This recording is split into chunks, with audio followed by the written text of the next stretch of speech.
துருக்கியிலிருந்து பிரித்தானியாவின் மான்செஸ்டர் நோக்கி பயணித்த ஜெட்-2 விமானத்தில் நடந்த ஒரு ஆச்சரியமான சம்பவம் தற்போது உலகளாவிய ரீதியில் பேசும் பொருளாக மாறியுள்ளது. குறித்த விமானத்தில் ரகளை செய்த ஒரு பெண்ணை தனது மழலைத்தனமான பேச்சால் அமைதிப்படுத்தி விமானம் அவசரமாக தரையிறக்கப்படுவதை தடுத்த 8 வயது சிறுவனுக்கு பாராட்டுக்கள் குவிகின்றன.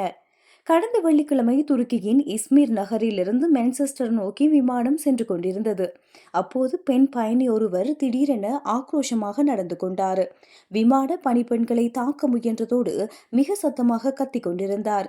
இதனால் விமானத்தை வேறு இடத்திற்கு திசை திருப்பி அவசரமாக தரையிறக்க விமானி திட்டமிட்டார். நிலைமை மோசமடைவதைக் கண்ட சிறுவன் பீனிக்ஸின் தந்தை ஜேம்ஸ் அந்த பெண்ணை தமக்கும் தமது மகனுக்கும் இடையில் அமர வைக்குமாறு கோரினார். அங்குதான் அந்த ஆச்சரியம் நடந்துள்ளது.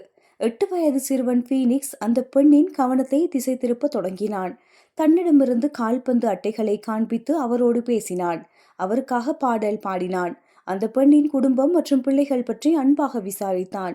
சுமார் 3.5 மணி நேர பயணத்தில் அந்த பெண்ணின் கோபத்தை குறைத்து அவரை முழுமையாக அமைதிப்படுத்தினான் அந்த சிறுவன். விமானம் பத்திரமாக தரையிறங்கியதும் விமானி நேரில் வந்து தந்தைக்கும் மகனுக்கும் கைகுலுக்கி நன்றி தெரிவித்துள்ளார்.